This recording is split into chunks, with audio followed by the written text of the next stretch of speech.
બિબ્લિકલ shepherd YouTube ચેનલમાં ફરી એકવાર તમારું સ્વાગત છે. હું આશા રાખું છું કે પાછલા વિડીયોઝથી તમે આશીષિત થયા છો અને પોતાના વિષયમાં અને પ્રભુના વિષયમાં તમે ચિંતન મંથન કર્યું હશે. અને એ પાછલા 2 વિડીયો મારા અને તમારા માટે અગત્યના સવાલો લઈને આવ્યા હતા કે જે આપણને વધારે ગંભીરતાપૂર્વક પોતાને અને ખ્રિસ્તને સમજવામાં મદદ કરી હશે. આજનો ફરી એકવાર નવો એક વિષય હું તમારી પાસે લાવ્યો છું અને તે પ્રશ્નથી શરૂઆત કરીએ તો આ પ્રમાણે રહેશે: શું હું ઉપયોગી છું? શું હું કામનો છું? શું લોકોની આગળ મારી કોઈ કિંમત છે, વેલ્યુ છે? શું હું યુઝફુલ છું? અને એ સવાલ ઘણીવાર પોતાના મનમાં ઘણા યુવાનો અને લોકો વિચારતા હોય છે જ્યારે રિજેક્શન થાય છે, જ્યારે ડિપ્રેશન ચાલતું હોય છે, જ્યારે આપણામાં શોક વેવ આવે છે અથવા તો આઘાત લાગે છે, એવા સમયમાં આપણે ઘણીવાર એ નિરાશા અને આઘાતજનક પરિસ્થિતિઓમાં આપણે વિચાર કરતા હોય છે કે શું હું ઉપયોગી માણસ છું, હું કશા કામનો નથી. અને એ વાત જ્યારે આત્મહત્યા બાળકો, જુવાનો કે લોકો કરે છે અને તેમના ઉદાહરણો પરથી આપણે જોઈ શકીએ છીએ કે જેઓ આત્મહત્યા કરે છે તેઓ એટલી હદ સુધી નિરાશ થઈ જતા હોય છે કે તેઓ છેલ્લે પોતે કશા કામના નથી એવું વિચાર કરીને ન કરવા જેવું પગલું ભરી લેતા હોય છે. અને માટે આજનો જે મારો વિષય છે તે પ્રભુ ઈસુ ખ્રિસ્ત દ્વારા બોલવામાં આવેલા શબ્દોમાંથી છે, જે પ્રભુ ઈસુ ખ્રિસ્ત યરુશલેમમાં વિજયવંત પ્રવેશ કર્યો, જેને આપણે ખ્રિસ્તી લોકો ખજૂરીનું પર્વ અથવા વિજયોત્સવ પર્વ પણ કહીએ છીએ. તે ઘટનામાંથી મેં લીધેલું છે. ત્યાં પ્રભુ ઈસુ ખ્રિસ્ત તેમના શિષ્યોને એક કામ સોંપે છે અને તે પરથી હું સંદેશ લઈને આવ્યો છું. અને જ્યારે તેઓ યરુશલેમની નજીક આવ્યા, આ જે બાબતો છે માંથી 21મો અધ્યાય 1થી લઈને 3 કલમ સુધી છે.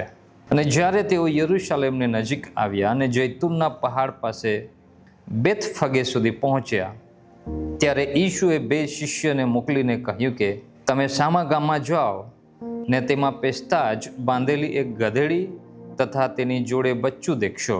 તેઓને છોડીને મારી પાસે લાવો. અને જો કોઈ તમને કંઈ કહે તો તમારે કહેવું કે પ્રભુને તેઓનો ખપ છે, એટલે તે તેઓને લાગલો મોકલી દેશે. આ જે શાસ્ત્ર ભાગ છે તે લગભગ કરીને આપણે બધાએ સાંભળ્યું છે, પણ તેમાંથી મળતો એક સંદેશ મારી પાસે છે જે તમારી સુધી હું પહોંચાડવાની ઈચ્છા રાખું છું. અહીંયા પ્રભુ ઈસુ ખ્રિસ્તને સવારી કરવા માટે ગધેડાની જરૂરત પડે છે અને તે સમયમાં એક સામાન્ય બાબત હતી કે લોકો ગધેડા પર સવારી કરતા હતા. તો અહીં જે વાત ચાલે છે તેમાં એક ખાસ શબ્દ જે મેં જોયું, મારું ધ્યાન ગયું છે. તમે એ વછેરાના છોડશો ત્યારે ત્યાંના લોકો તમને પૂછશે કે તમે કેમ આવું કરો છો, કેમ છોડો છો? ત્યારે તમારે તેમને જવાબ આપવાનો છે કે પ્રભુને તેઓની જરૂરત છે. આ જે શબ્દ છે તે બહુ અગત્યનો શબ્દ છે. પ્રભુને તેઓની જરૂરત છે.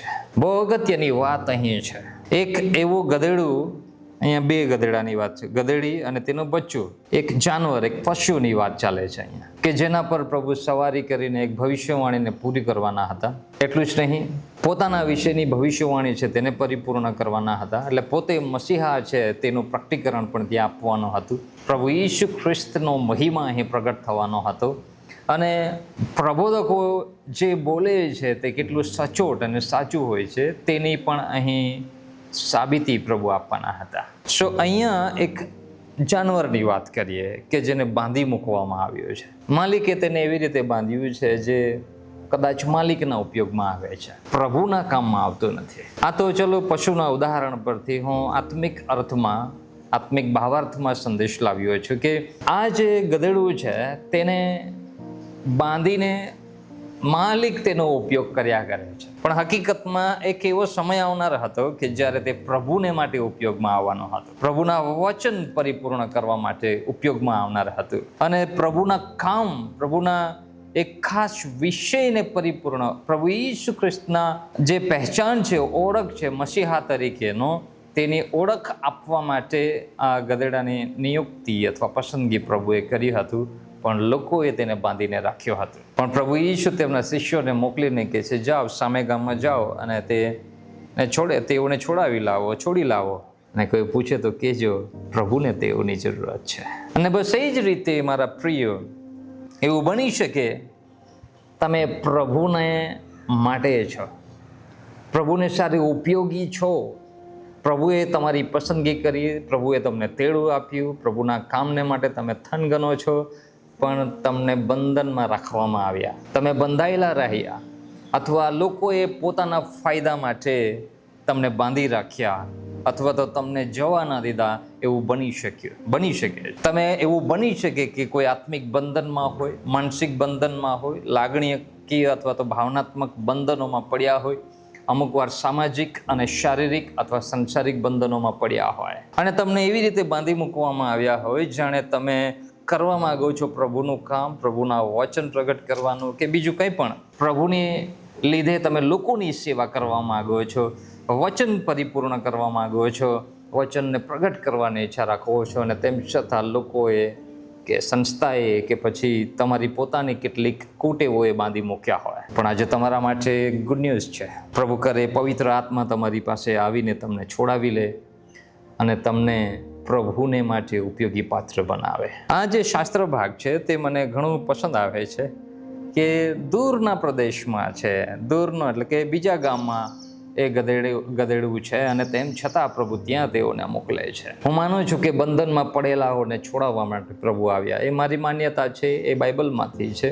લુક 4 અધ્યાયમાં તમે નાઝરેથ મેનિફેસ્ટોને વાંચો તો ત્યાં તમને જોવા મળશે કે પ્રભુ કહે છે કે બંદીવાનોને છોડાવવા માટે હું આવ્યો છું. શું મારા પ્રિય, શું તમે બંધનનો અનુભવ કરો છો? શું તમે આત્મિક, માનસિક કે પછી આર્થિક વિષયોમાં દબાઈ ગયા છો અને તમને એવું લાગે છે હું કંઈ કામનો નથી? કેટલાક બાળકો પરીક્ષાને ધ્યાનમાં રાખીને પોતાને યુઝલેસ ફેલો માનતા થાય છે, એટલે કે 2-3 વાર નાપાસ થાય અથવા નિષ્ફળ જાય, અથવા બિઝનેસમાં કે સમાજમાં કે પરિવારમાં 2-3 ગલતીઓ કરે એટલે અને કેટલાક લોકો બોલી પડે કે તું કશા કામનો નથી, કોઈ કામનો નથી, અને તે જ માન્યતા પ્રમાણે તમે ચાલવાનું શરૂ કર્યો છે, અથવા માની પણ લો છો કે ના મેં એવું છું અથવા એવી છું, યુઝલેસ. પણ મારા પ્રિય બહુ નથી. તમે ભલે તે વિચારોથી, એ માન્યતાથી, એ શબ્દોથી પોતાને બાંધ્યા હોય, પરંતુ ગુડ ન્યૂઝ એ છે ખ્રિસ્ત તમને છોડાવવાની ઈચ્છા રાખે છે. ખ્રિસ્ત તમને બંધનમાંથી મુક્ત કરી શકે છે, આઝાદ કરી શકે છે, પણ શરત એ છે શું તમે બંધનમાંથી મુક્ત થવાની ઈચ્છા રાખશો? અને મારા પ્રિય તિમોથી, એટલે કે તિમોથીને લખવામાં આવેલ બીજા પત્રમાં તેના 2 અધ્યાયમાં બહુ સરસ વાત લખવામાં આવી છે, તે હું વાંચન કરવાની ઈચ્છા રાખું છું આપણા વિષયને જોડીને. તિમોથીને 2 પત્ર 2 અધ્યાય 20 અને 21મી કલમ. પણ મોટા ઘરમાં કેવળ સોના રૂપાના જ નહીં, પણ લાકડાના તથા માટીના પાત્રો પણ હોય છે. તેઓમાંના કેટલાક ઉત્તમ કાર્યોને માટે અને કેટલાક હલકા કાર્યોને માટે હોય છે. 21મી કલમ. એ માટે જો કોઈ પાછલાથી પોતાને દૂર રાખીને શુદ્ધ રહે તો તે ઉત્તમ કાર્યને સારું પવિત્ર કરેલું, સ્વામીને ઉપયોગી તથા સર્વ સારા કામને માટે તૈયાર કરેલું પાત્ર થશે. આ જે વચન છે તે પ્રભુને માટે ઉપયોગી થવાની વાતચીત કરે છે, અને એ વચન જોરદાર છે, પણ એમાં કેટલીક શરતો મૂકવામાં આવી છે, અને તે કહે છે જે પોતાને પાછલાથી શુદ્ધ કરે છે, એટલે કે પાપથી દૂર રહે છે, અશુદ્ધિઓથી દૂર રહે છે, અનૈતિક વિચારો, શબ્દો અને પ્રવૃત્તિઓથી દૂર રહે છે, એટલે કે પોતાને શુદ્ધ રાખે છે. બાઇબલનું વચન કહે છે તે પ્રભુને સારું ઉપયોગી થશે. પ્રભુને સારું એટલે કે સ્વામીને ઉપયોગી, પવિત્ર કરેલું તથા સર્વ સારા કામને માટે તૈયાર કરેલું પાત્ર બનશે. શું તમારી ઈચ્છા છે કે પ્રભુ તમારો ઉપયોગ કરે? પ્રભુના કામમાં શું તમે ઉપયોગી થવા માંગો છો? તો પોતાને શુદ્ધ રાખવો બહુ જરૂરી છે, અને જો એવું પાત્ર, એવા વ્યક્તિ આપણે બનીશું તો ચોક્કસપણે પ્રભુ આપણો ઉપયોગ કરશે. આજનો મારો વિષય એકદમ સરળ શબ્દોમાં આ હતો કે શું તમે બંધનમાં છો? પ્રભુને પોકારો, પ્રભુને વિનંતી કરો કેમ કે તે તમને છોડાવવા માટે તૈયાર છે. એટલું જ નહીં, તમારા બંધનમાંથી છોડાવીને તે તેમના વચનને માટે, તેમના જે ઓળખ છે તે કોણ જે છે તેને પ્રગટ કરવા માટે અને તેમના રાજ્યના મહિમાને માટે તે તમને ઉપયોગી પાત્ર બનાવી શકે છે. સો મે ગોડ બ્લેસ યુ. બિબ્લિકલ શેફર્ડમાં તમે જોડાવ છો તેના માટે ધન્યવાદ. અમે આશા રાખીએ છીએ કે આ વિડીયોઝ તમને પ્રોત્સાહિત કરે છે. સાથે વિનંતી પણ કરીએ છીએ, જો તમે હજુ સુધી ચેનલને સબસ્ક્રાઈબ કર્યું નથી તો પ્લીઝ તેને સબસ્ક્રાઈબ કરો. સાંભળીને પછી શેર પણ કરો, લાઈક પણ કરો, કોમેન્ટ પણ કરો અને અમને આ રીતે પ્રોત્સાહિત કરતા રહેજો. અમારા માટે પણ પ્રાર્થના કરજો, અમે તમારા માટે પણ પ્રાર્થના કરીશું. Thank you. God bless you.